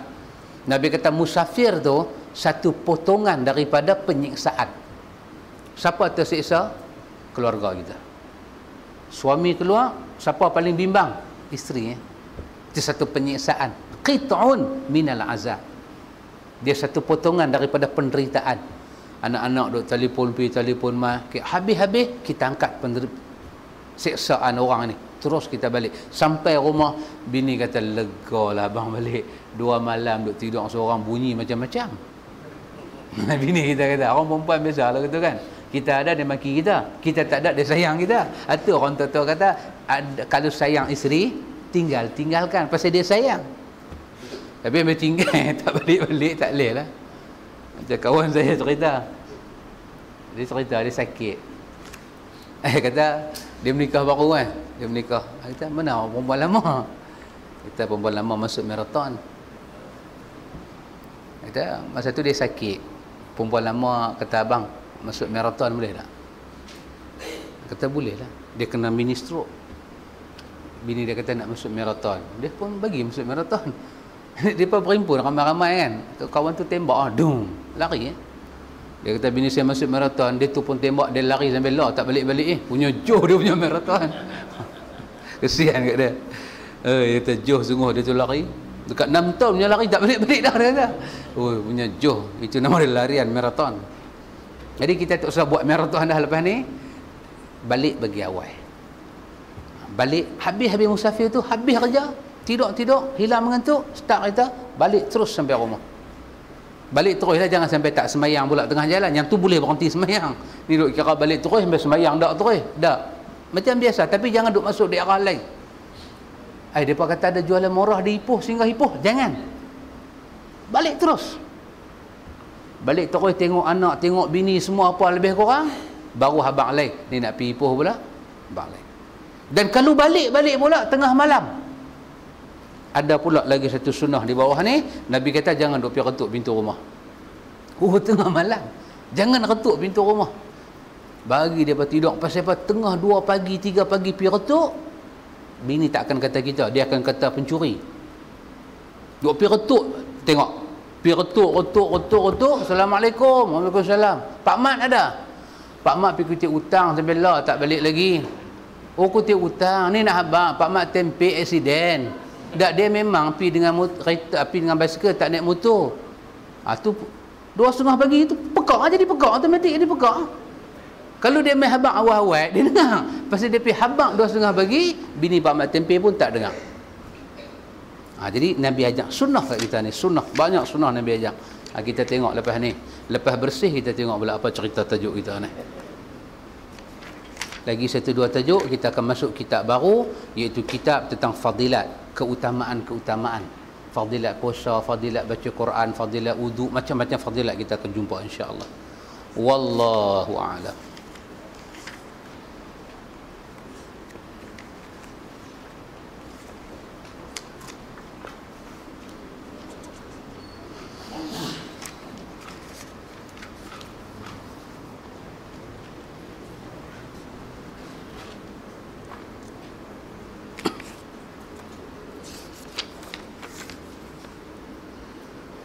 Assalamualaikum Ustaz. Waalaikumsalam. Apa hukum jika kita jual sesuatu pada bangsa Cina atau Hindu untuk dibuat sebagai penyembahan, seperti kita jual buah, kambing, ayam, pokok pisang, pokok tebu dan lain-lain? Wallahu ta'ala alam. Wallahu ta'ala alam. Hanya Allah Maha mengetahui.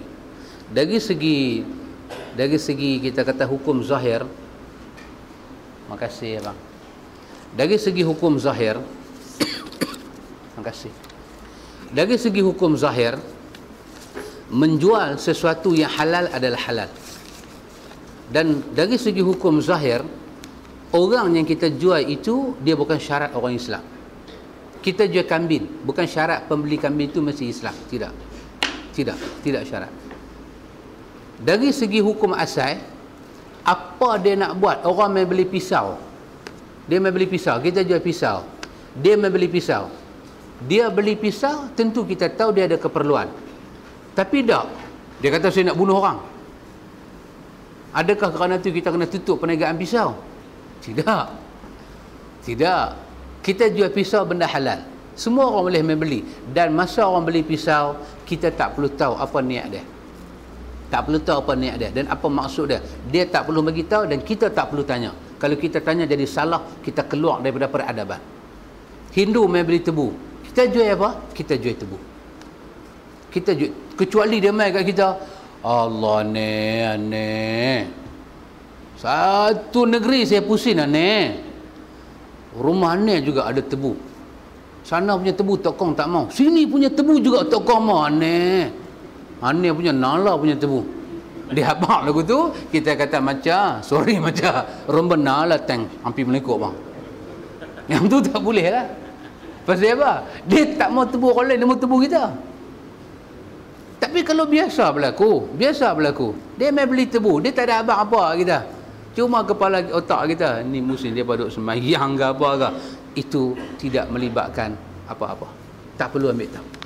Jual saja, jual kambing ke, jual apa ke, jual saja, tak perlu kita ambil tahu apa.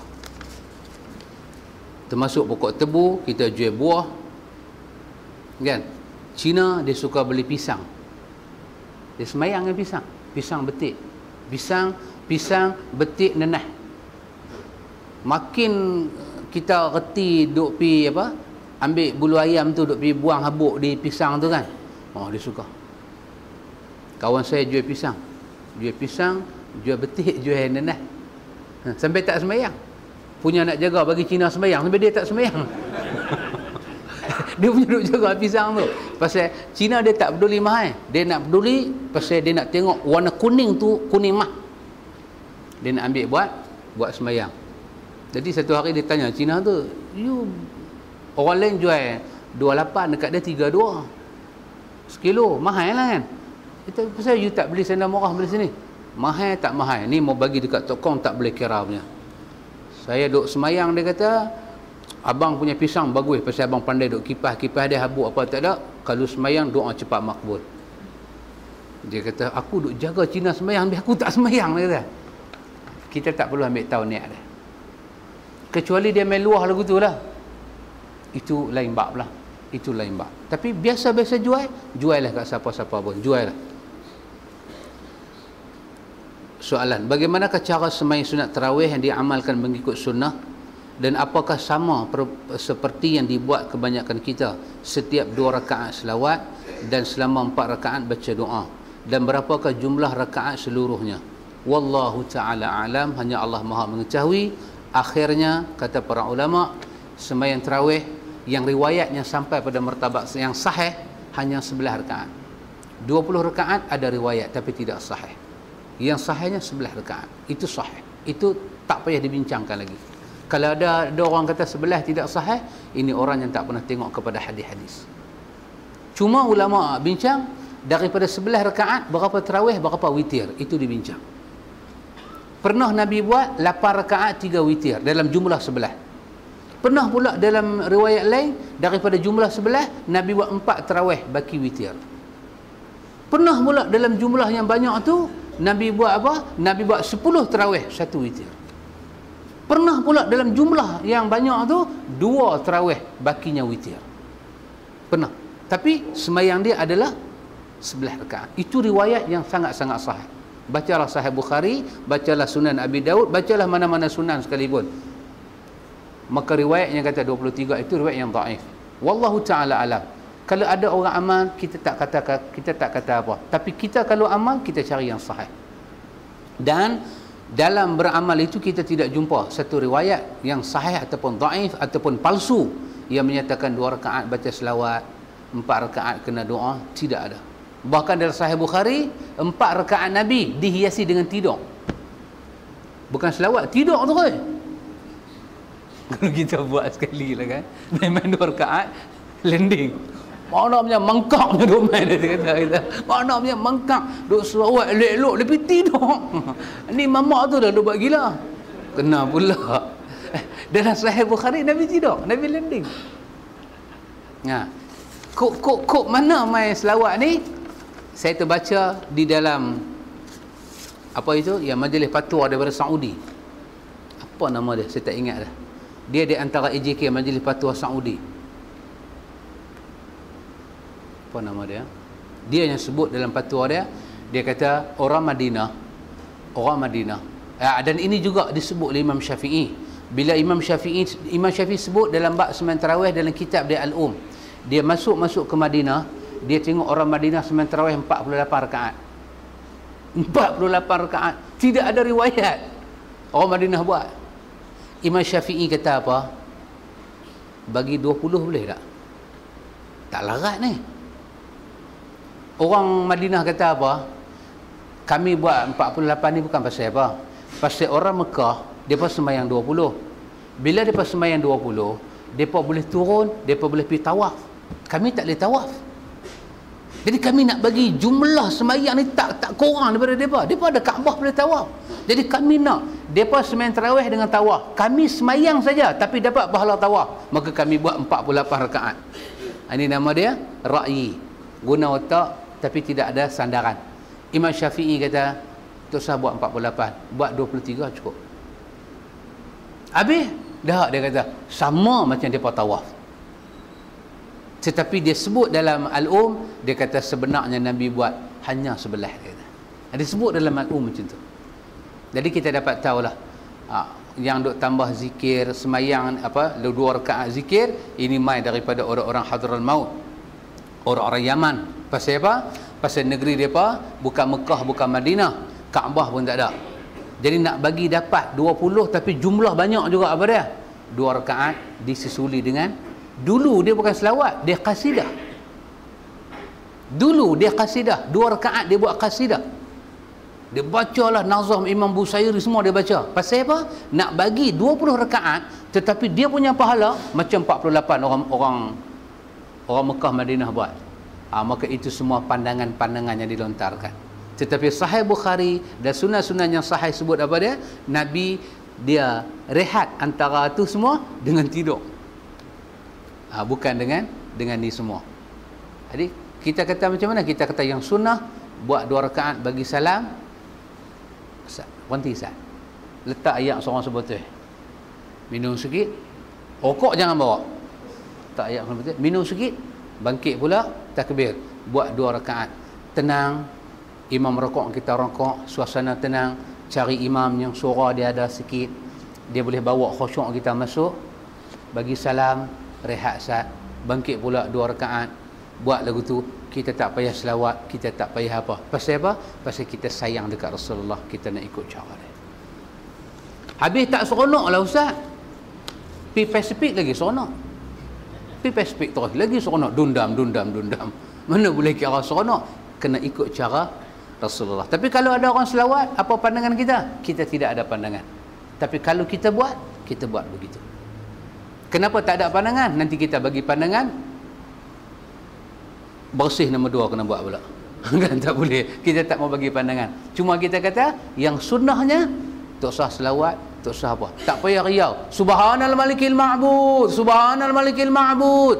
Awak subhanal malikil ma'bud pun tak leh dah kan? Bukan tak leh, Nabi tak buat.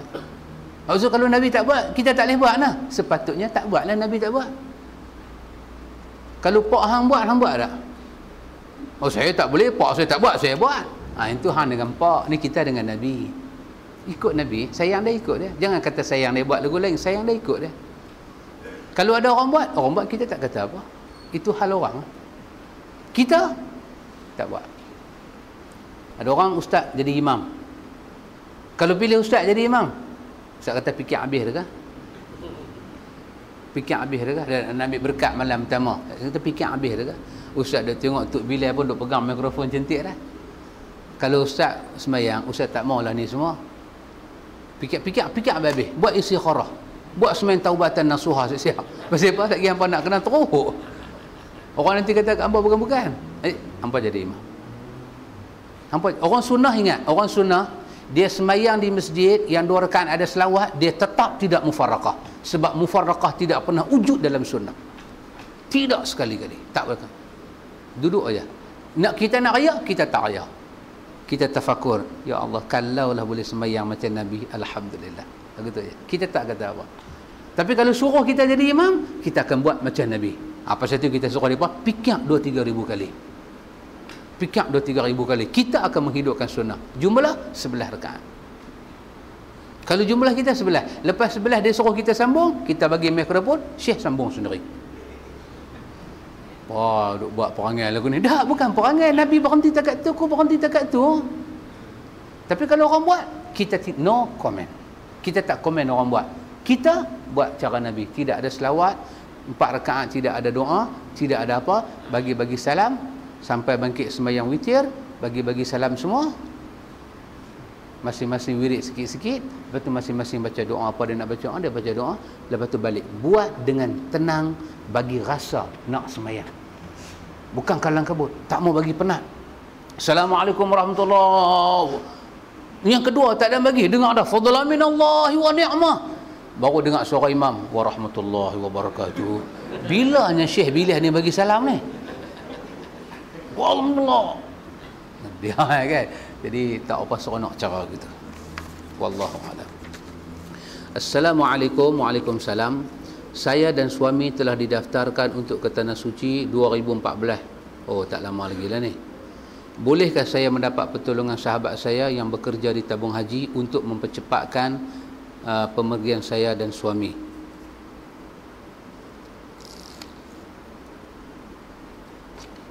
Wallahu ta'ala a'lam. Potong Q. Wallahu ta'ala a'lam. Kalau tanya peribadi saya kata sabar. Ini pandangan peribadi dan saya pun tidak ada dalil. Kalau tanya saya lah 2011 nak pergi 2014, berapa 3 tahun lagi. Tanya saya kata sabar. Kita boleh potong queue orang yang telah pergi dan dia nak repeat kali kedua. Queue dia kita boleh potong. Tapi kita nak potong queue orang yang macam kita kena fikir sendiri perasaan kita macam mana. Kalau orang potong queue kita nak kata haram jadah ke kamjat ke dah. Dia potong tabung haji orang kata, minta maaf tuan, tahun ni tuan tak pergi, tempat tuan kami bagi kat satu orang. Siapa dia tu? Haram jadah betul. Mula kan. Tak tahu rupanya haram jadah tu kita. Samalah. Kita kena fikir juga hal ini. Tetapi kalau kita ada kesihatan punya pasal dan ruang itu dibuka oleh tabung haji, tak apalah. Pasal kita ada illah, kita ada pasal. Bawa orang mak kita tua ataupun kita sendiri penyakit teruk, kita boleh ambil ruang. Tapi kalau segak bugak lagu ni, kita sabar, itu lebih baik daripada kita langkah kepala saudara kita sendiri. Assalamualaikum Ustaz. Waalaikumsalam. Soalan saya, bolehkah sekiranya kita gabungkan kenduri arwah dengan korban? Gabung kenduri arwah dengan korban, Ini satu gabungan yang tidak sah. Gabungan yang tidak sah kan. Kita buat korban. Tak tahu ingat kenduri arwah apa. Kenduri arwah ni tak ada kenduri untuk arwah, dan tak ada kenduri nak hantar pahala dia untuk arwah. Tidak ada. Yang adanya hantar pahala Quran untuk orang mati saja. Titik, habis. Tak ada buat kenduri ni pahala kirim. Hanya boleh kirim pahala Quran sahaja. Titik, habis. Titik. Habis, tidak ada. Daud Fatani pun memarah dalam kitab Matlul Badrain. Dia marah apa? Daud Fatani kata, jangan buat pahala korban, jangan buat korban untuk orang mati dan kirim pahala korban pada orang mati. Tidak sah, dia kata. Dia marah dalam kitab dia Matlul Badrain. Buka buat korban dalam Matlul Badrain. Dia marah. Kenapa? Yang hanya boleh dikirim pahala baca Quran sahaja. Lain pahala tidak dikirim untuk hang, dia kata. Semua hang lu kirim, hang ada apa? Itu pandangan Daud Fatani. Kita nak gabung kenduri arwah dengan korban. Kita buat korban sudah. Musim korban buat korban. Musim kekah buat kekah. Korban ni dalam setahun 4 hari ya. Dalam setahun 4 hari ya korban. Dalam 1 tahun 360 hari. Hari korban bila? Lepas sembahyang raya 10 hari bulan, 11 hari bulan, 12 hari bulan, 13 hari bulan. 13 hari bulan tu pun sebelum masuk waktu maghrib. Pukul 6.30 last punya sembelih. Ataupun kalau zuhur, kalau maghrib pukul 7 suku, last punya sembelih 7.14. Kira sembelih tu jangan bagi dia bang lagi. Kira dah tarik terborai baru dia bagi Allahu Akbar masuk maghrib. Kira sah. Tengah duk tarik dia bang. Kira sembelih biasa, tak ada korban. 360 hari Allah pilih 4 hari ya untuk buat korban. Pasal apa dok buat kekah hari tu? Jangan buat kekah hari tu. Kekah ni dok ada 356 hari. Kekah lah. Nak menyenyih kekah juga. Astaghfirullahalazim. Awak lah jadi lagu tu labu Jangan macam tu. 4 hari ya 1 tahun 4 hari je korban. Bukan kita boleh bagi esok buat korban. Sembelih apa ni apa? Korban lillahi ta'ala. Dah. Tak boleh kata korban dan tidak ada pahala korban. Korban 1 tahun 4 hari sahaja. Allahu Akbar. Macam tu juga korban. Tak tahu masa korban nak kenduri arwah. Allah, 364 hari buatlah arwah. Hari ni korban. Arwah ni banyak hari. Jangan ada niat kekah, jangan ada niat apa, niat dalam hati aku buat korban. Jalan. Dan Nabi kalau buat kekah, Nabi suka kambing. Nabi suka kambing. Cari kambing. Cari kambing, buat kambing. Tak ada duit, sabar Ustaz. Kumpul sikit, duit rokok tu simpan. Anak tanya, ayah tak isap rokok, nak buat kekah ke? Simpan. Lepas dah kekah anak, balik rokok balik. InsyaAllah boleh. Jangan buat kenuri arwah, buat korban. Dan jangan buat kekah bulan korban, buat korban. Dan jangan pergi buat korban lain daripada 4 hari itu. Tak akan diterima di sisi Allah. Assalamualaikum Ustaz. Waalaikumsalam. Oh, dia tulis ni sambung, saya tak reti nak baca. Tang sinilah guru saya meninggal. Inna lillahi wa inna ilaihi raji'un. Tak boleh nak baca, sambung. Boleh baca tak saya? Dia sambung. Saya tak reti baca. Saya sembahyang sunat tarawih di masjid 4 rakaat. Kemudian saya datang ke masjid lain sembahyang lagi 4 rakaat. Dan seterusnya buat sunat witir 3 rakaat. Tujuan saya buat demikian kerana saya hendak menghadiri tazkirah yang diadakan di masjid Takulawiyah. Soalannya Satu-satu nanti lupa. Dia sembahyang 4 rakaat satu masjid. Lepas tu dia pergi sembahyang 4 rakaat satu masjid. Apa pasal? Pasal nak menghadiri tazkirah yang ada bulan puasa. Lepas tu baru dia buat witir 3 rakaat. Oh, no problem. Sebab sembahyang tarawih tang mana itu tidak penting. Itu tidak penting. Khasnya dia buat tarawih. Dan dia cuba nak duduk tazkirah. Silakan. Alhamdulillah. Bagus. Tak ada masalah apa. Tidak salah. Tidak salah. Satu soalan je. Oh, tapi panjang lah. Tu yang kata sambung tu. Oh. Tidak salah apa-apa. Boleh. Cuma kalau kita buat tazkirah, saya suka bagi pandangan pada kawan-kawan. Kalau kita buat tazkirah, kita tak usah buat tazkirah, kita berhenti 4 rakaat buat tazkirah. Itu tidak molek. Sebab apa? Sebab kita jangan menghalang orang. Dia nak bangkit, dia nak keluar, dia nak balik, dia nak rehat. Jangan. Kita buat tazkirah, kita bagi habis semua sembahyang kita, dah buat dengan witir semua, buat tazkirah. Tazkirah itu majlis ilmu. Bila kita buat 4 rakaat, dia mai dia nak sembahyang. Dia duduk. Alamak. Pok-pok ni kan. Penak, mau tak boleh. Kita tak usah kacau orang. Macam tazkirah hari Jumaat juga. Kita dalam hadis Nabi kata apa? Hari Jumaat ni mai awal buat ibadat. Baca Quran sembahyang, baca Quran zikir sembahyang. Tiba-tiba kita buat tazkirah hari Jumaat. Macam mana orang nak sembahyang? Macam mana orang baca Quran? Macam mana orang nak pegang biji tasbih? Sedangkan hari itu Nabi open kepada buat ibadat. Nabi sendiri hari itu tidak bercakap pada waktu itu. Nabi bercakap hanya baca khutbah saja. Lepas itu tempat-tempat bila dia panggil Ustaz tazkirah sikit, Ustaz jadi serabut kepala. Ustaz buat juga, tapi Ustaz ambil lagi 4 minit nak batu waktu. Lagi 4 minit aja buat, cukup dah. Tu pun dah menyalahi sunnah. Kita kata Ustaz, ni apa? Orang ramai, betul orang ramai. Tetapi kita mengganggu orang. Baca Quran deras pun tak boleh. Baca Quran deras. Lain macam ni. Macam ni memang time mengaji. Tak tahu dia yang main lambat sembahyang. Kita tak ganggu dia. Tapi hari Jumaat, memang time tu Nabi bagi open check untuk buat ibadat. Nabi suruh buat ibadat time tu. Nabi tak bagi buat apa. Semua sahabat dia. Daripada zaman Umar, zaman semua. Tazkirah hari Jumaat, khutbah Jumaat tu dah. Tidak ada awal-awal dah. Kalau kita buat tazkirah tarawih, bagi habis rutin semua, buat tazkirah. So, siapa nak balik boleh balik. Dah letih puasa, letih kerja, nak balik tidur, boleh tidur. Kalau hang rasa nak dengar, bismillah, boleh dengar. Itu saja yang Ustaz bagi tahu. 4 rakaat kita bagi sampai 40 minit. Memang majlis ilmu ada dia punya kelebihan, tetapi kita susun itu agak tidak mendapati maksud sunnah.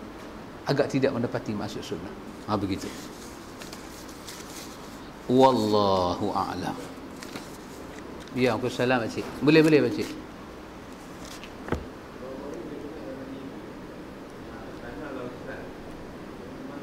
Tu sahabat nama dia lah. Tu sahabat.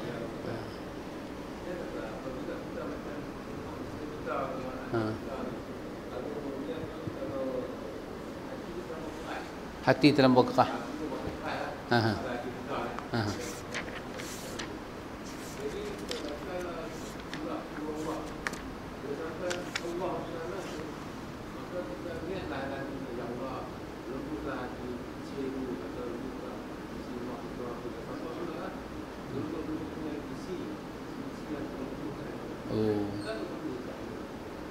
Oh macam tu nah dia abang nah.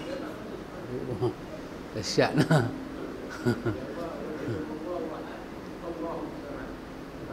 Allahu samad.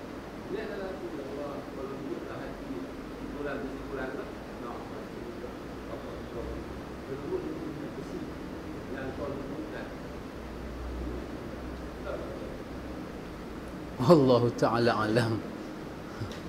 Ini petua sendirian berhadnya betul. Sendiri buatnya. Qul wallahu ahad, Allahu samad.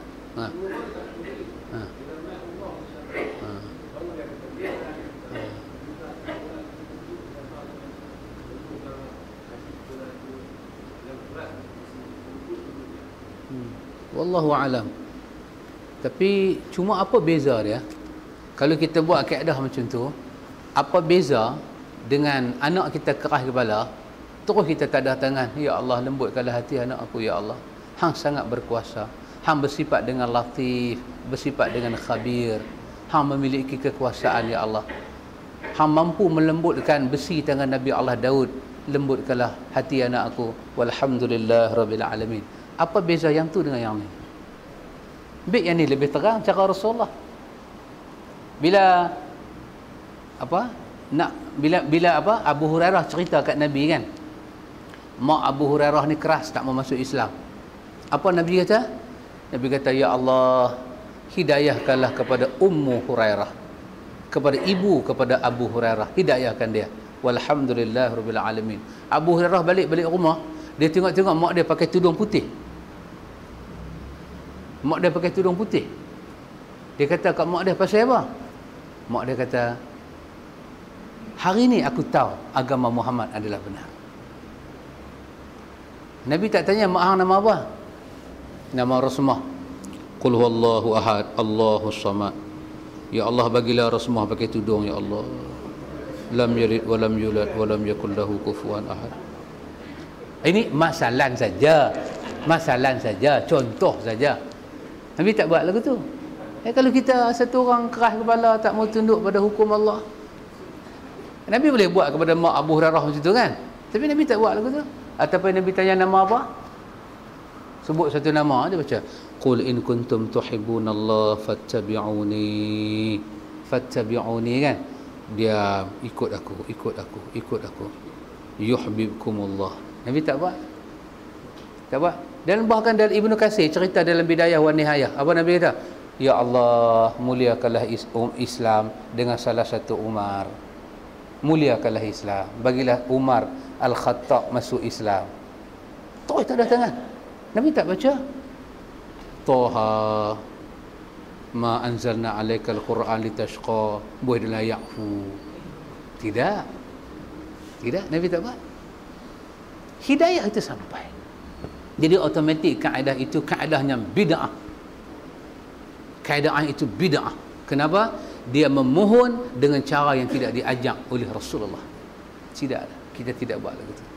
Dan nak melembutkan hati orang tidak boleh dengan ayat. Tidak boleh dengan ayat. Dengan doa kepada Allah. Doa. Lepas tu kita berat mulut baca doa. Kita berat mulut baca doa. Tak baca doa kita. Adik ipar kita kata pakai tudung. Kalau yang kopi dia ada lelaki dia punya pasal kita kata lagu tu. Sedangkan lelaki dia tu adik kita.